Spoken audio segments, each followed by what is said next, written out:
Hi, I'm Jenna from Sit Bite Go, and today I'm going to share with you one of my favorite healthy-ish snacks to eat any time of the day. I'm a freelancer and I work from home, so when that sweet craving hits, I love having something to go into my freezer and eat right away. And sometimes that's ice cream, but other times it's things that are alternatives to ice cream, like these delicious banana and peanut butter chocolate bites. But before we get started, don't forget to subscribe to the Sit Bite Go YouTube channel.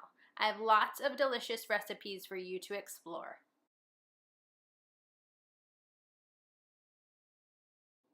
As far as tasty desserts go, whenever I teach someone how to make frozen banana bites at home, they're easily impressed. Frozen banana bites are made with bananas, peanut butter, dark chocolate chips, and coconut oil. The ingredients are relatively healthy, as far as healthy snacks go. You might even think that you're eating frozen banana ice cream. It's that delicious for a summer snack. I love pairing dark chocolate with nuts, so I usually finish off these frozen banana bites with pantry nuts that I have. Today I was using walnuts and pumpkin seeds, but I often use pistachios, and sometimes we'll use cranberries or dried raisins as well. Have a pan lined with parchment paper ready to go so you can drop the banana bites on them when they come out of the chocolate dip. First, you'll need to prepare the bananas. Slice the bananas into 1-inch chunks and arrange them on a parchment paper lined baking sheet. Drop peanut butter in between 2 pieces of banana bites and create mini sandwiches. Set them aside until you prepare the chocolate. To make this chocolate peanut butter dessert, you have to melt the chocolate in a double boiler on the stove. If you've never made a double boiler before, it's quite easy. All you do is fill a pot of water with about 1 to 2 inches of water on the bottom. You bring the water to a boil and place a glass bowl on top of the pot.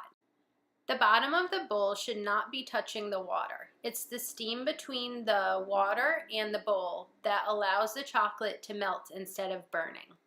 At the time you add the chocolate, also add in the coconut oil. If you don't have coconut oil or prefer not to use it, you can always use milk. It'll work just as well in this recipe.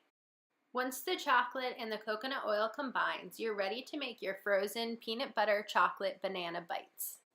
I've made frozen peanut butter bites 2 ways. The first way is to take the peanut butter bites and dip them in the chocolate using tongs. It's a little difficult to get the chocolate completely all over the banana, but this method usually creates a really smooth finish around each banana chunk. The other way to add the dark chocolate to the banana chunks is to just take a spoon and drizzle the chocolate on top of them. Sometimes this is a messier way, but you definitely get a lot more chocolate in each bite if you use this method. Before the frozen banana bites make it to the freezer, add any topping that you want. I usually use nuts. The frozen banana bites will stay in the freezer for at least a half hour until the chocolate hardens.